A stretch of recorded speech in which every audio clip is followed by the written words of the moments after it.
ماہ سیام سے ایک دن قبل اور عید کے دن ہم ایک جیسے ہوتے ہیں. جہاں ہم رمضان سے ایک دن پہلے کھڑے تھے، عید کے دن بھی ہم وہیں کھڑے ہوتے ہیں. تو پھر ایک مہینہ اتنی طویل محنت کی اور مشقت اٹھائی، بھوک اور پیاس کاٹی، تو پھر کیا فائدہ ہوا؟ آپ ایک ڈاکٹر کے پاس جاتے ہیں اور اس سے دوائی لیتے ہیں اور مہینہ بعد اس کو استعمال کرتے ہیں، اور مہینے کے بعد آپ ٹیسٹ کرواتے ہیں تو جہاں تھی بیماری وہاں کی وہاں رہی. تو پھر دو باتیں ہیں، یا تو ڈاکٹر نے دوا ٹھیک نہیں دی، یا پھر آپ نے دوائی کے ساتھ پرہیز نہیں کیا اور جہاں تھے وہیں کے وہیں کھڑے رہ گئے. تو ڈاکٹر کے پاس دوبارہ جائیں گے تو وہ کہے گا جناب اس بیماری سے نجات تو ایک مہینے کے کورس سے ہو جاتا تھا، تو آپ کو آرام کیوں نہیں آیا؟ آپ نے پرہیز نہیں کیا. تو آپ اس کو کہیں کہ جناب ہم دوبارہ مجھے ایک کورس اور کروا دیں، لیکن پرہیز میں نے پھر بھی نہیں کرنا. تو ڈاکٹر کہے گا کہ نہیں جناب چھٹی کرو.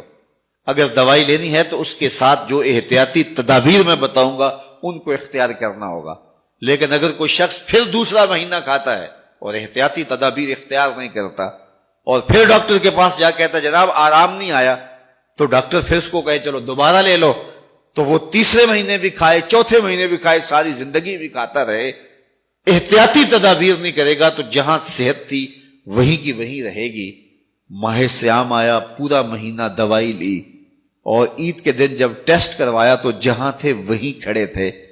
یا تو پھر دوائی ٹھیک نہیں ہے. میرے رب کی دوائی کس طرح ٹھیک نہیں ہو سکتی؟ جب اس نے کہا ہے لعلکم تتقون، تم روزے رکھو میں ضمانت دیتا ہوں تمہیں تقوی ملے گا، تو پھر تقوی نہیں ملا ہے تو پھر ہم نے روزے کی احتیاطی تدابیر کو اختیار نہیں کیا ہے، اور اتنی طویل مسافت کاٹی ہے، مشقت کاٹی ہے، بھوک کاٹی ہے، پیاس کاٹی ہے. لیکن اگلے سال ہم پھر آئے تو ہم پھر اسی طرح وہ مشقت کاٹنے لگے اور احتیاطی تدابیر ہم نے پھر اختیار نہیں کی. من لم یدع قول الزور والعمل به فلیس للہ حاجۃ فی ان یدع طعامہ وشرابہ.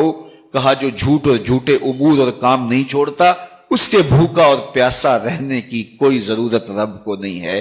وہ روزے کے ذریعے سے تمہاری تہذیب نفس کرنا چاہتا ہے، تمہارے من کو سنوارنا چاہتا ہے، تمہارے اندر کی غلاظتیں دور کرنا چاہتا ہے، لیکن تم اس کو احتیاطی تدابیر کے ساتھ لینے کے لیے آمادہ نہیں ہو تو کاٹتے رہو، ہر سال مشقت کاٹتے رہو.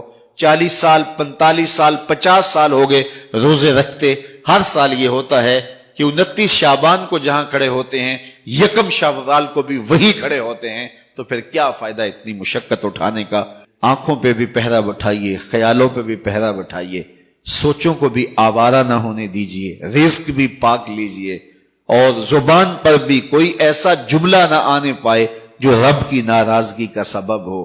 خیال بھی نہ بھٹکے، نظر بھی نہ بہکے، اور ایک ایک عمل زندگی کا خوبصورت ہو، منظم ہو، مرتب ہو، اور ادھر 30 روزوں کی بھوک ہو.